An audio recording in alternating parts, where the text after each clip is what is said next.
Hi, hello friends. Due to your motivation, I come in front of you one of the next video.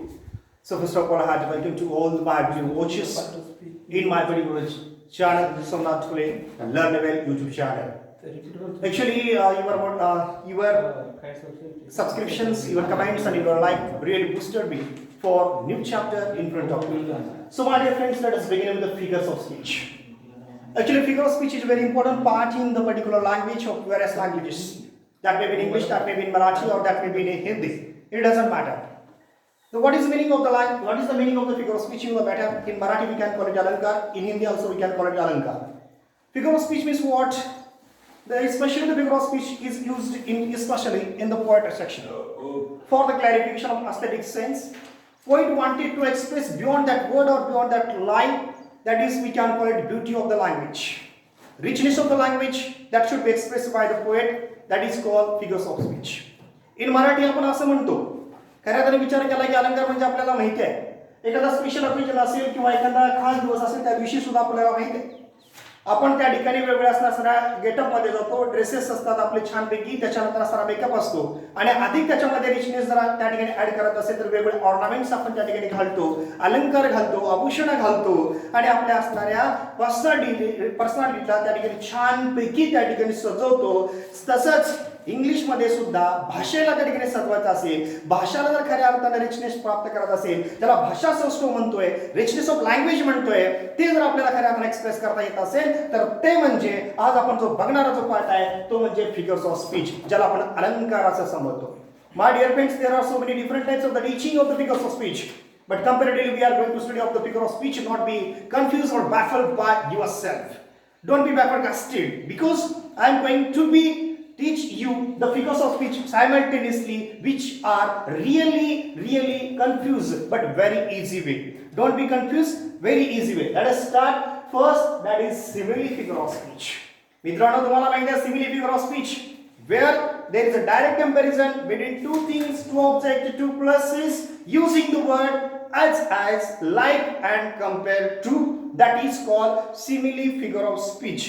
मित्रांनो, ज्या वाक्यामध्ये दोन वस्तूमध्ये दोन स्थळ, दोन व्यक्ती यांच्यामध्ये प्रत्यक्ष तुलना असते आणि फक्त हे जर ओळखायचं असेल तर शब्द लक्षात ठेवा. त्या वाक्यामध्ये लाईक, as आणि कंपेअर टू हे शब्द असतात आणि त्यांच्यामध्ये ही तुलना ही प्रत्यक्ष असते.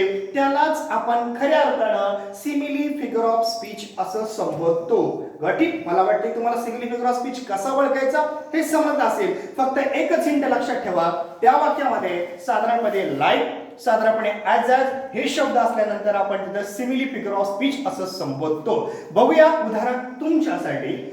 माय mother is like goddesses for me. बघा, या ठिकाणी जर विचार केला माय मदर अँड गॉडेसेस, याच्यामध्ये काय माहिती का, तुलना आहे, बरोबर. आणि डायरेक्ट तुलना केलेली आहे, तेही त्या ठिकाणी शब्द वापरलाय लाईक. हे लक्षात ठेवा. म्हणजे काय, आईमध्ये आणि देवीमध्ये त्या ठिकाणी तुलना. म्हणजे काय, माझी आई माझ्यासाठी देवता समान आहे. लक्षात ठेवा, ॲज लाईक म्हटलेलं आहे. हा फिगर ऑफ स्पीच जनरली सगळ्याकडे असतो. जसं की माझं दिसणं शाहरुख खान सारखं आहे, माझा आवाज याच्यासारखा आहे, माझी बॅटिंग सचिन तेंडुलकर सारखी आहे. हे जिथं सारखं येतं त्यावेळेस आपण त्या ठिकाणी सिमिली फिगर ऑफ स्पीच असं संबोधतो. म्हणजे आज आपल्याला माहिती आहे, खऱ्या अर्थाने आजही म्हणतो, एखादा आवाज चांगला असं म्हणतो की she sings like Lata Mangeshkar. कसं म्हणलेलं आहे, आपल्याला माहिती आहे, एखादा चेहरा सुंदर असेल तर तिचा चेहरा म्हणजे जणू काही आपण म्हणतो as like a red rose. उपमा दिलेल्या चेहऱ्याला कशासारखा चेहरा आहे, तर रेड रोज सारखा. तसंच इथं माझ्या आईला उपमा मी काय दिलेली आहे वाक्यामध्ये, my mother is like goddesses for me. माझी आई माझ्यासाठी देवता समान आहे. म्हणजे काय, त्याच्या सारखं आहे हे इथं आलेलं आहे. त्यामुळे इथं we can say that simile figure of speech. Next example for you, that is a tea is like a nectar on this earth. Actually, very good example is that because we are everybody fond of the tea, as like me also. Tea is like a nectar on this earth. चहा म्हणजे पृथ्वीवरच्या अमृता समान. अमृत नाही, that is a divine innovative liquid. It may be or not, it doesn't matter. ते आहे नाही आपल्याला माहिती नाही.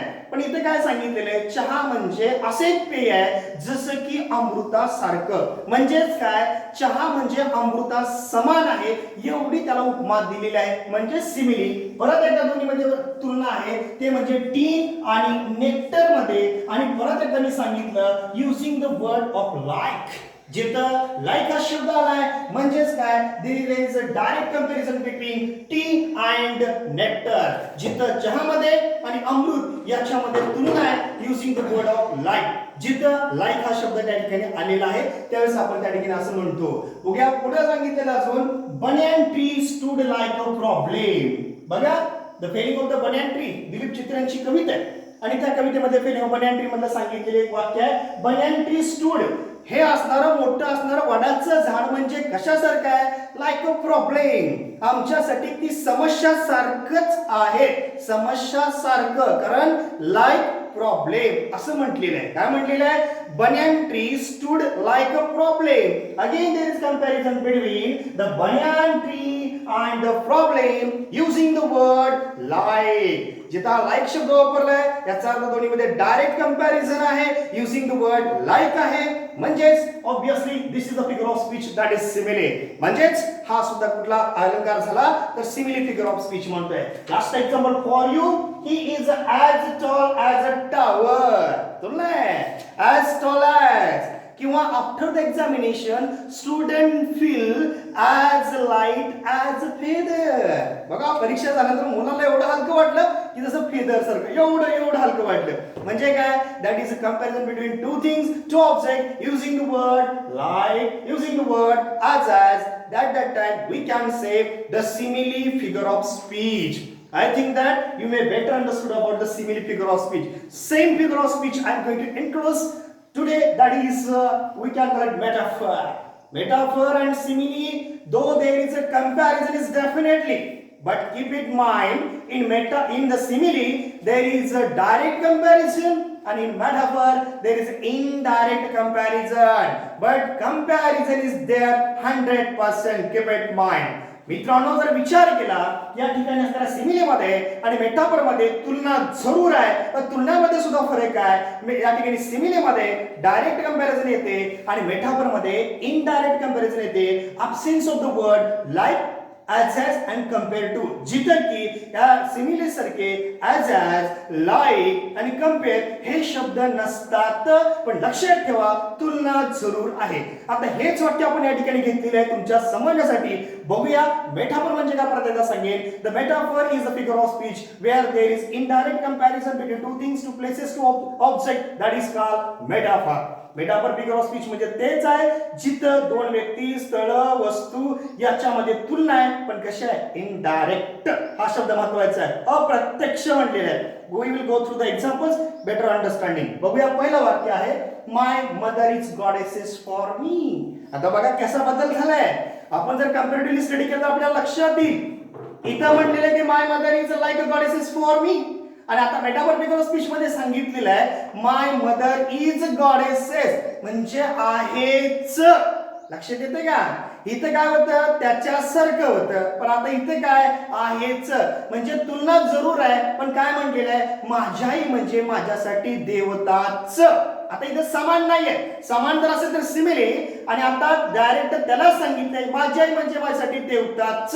याचा अर्थ कंपॅरिझन जरूर आहे, पण इनडायरेक्ट आहे. आणि म्हणून करता my mother is goddesses for me, this is example of the metaphor. Indirect comparison याच्यामध्ये सुद्धा आहे. पुढे बघूया, टी इज नेक्टर म्हणलेलं आहे. आता मग आपण जर सिमिलीचा विचार केला, सिमिलीमध्ये आपण बघितलं टी इज लाईक नेक्टर म्हणलं होतं, चहा म्हणजे अमृता समान. पण आता इथे काय म्हणलेलं आहे, चहा म्हणजे अमृतच. लक्षात येते ना, T is like a nectar असं म्हणलेलं आहे. तुलना जरूर आहे, पण त्याला तेच आहे, त्याला उपमा नाहीये असं त्या ठिकाणी सांगितलेलं आहे. म्हणजे tea is like a nectar, चहा म्हणजे अमृतच. त्याच्यानंतर her face is a red rose. आता इथे जर माझा विचार केला असता तर her face is like a red rose आलं असतं, like a red rose in similar figure of speech. But in the metaphor we can say that her face is a red rose.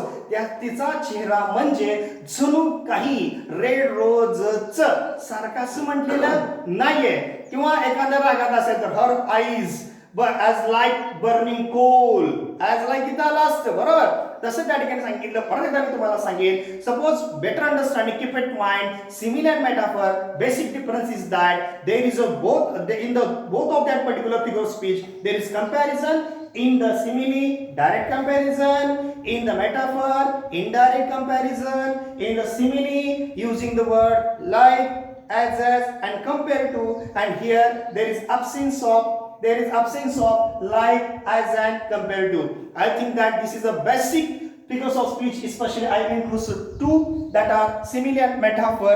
Actually, you know better. I think that I hope that you may be better understood about the both figure of speech. In the next video, we will study about the next figure of speech in better understanding. But before that, remember one thing. Don't forget, subscribe my channel, like and your comment, which give the real inspiration for next video. That's all. Thank you very much.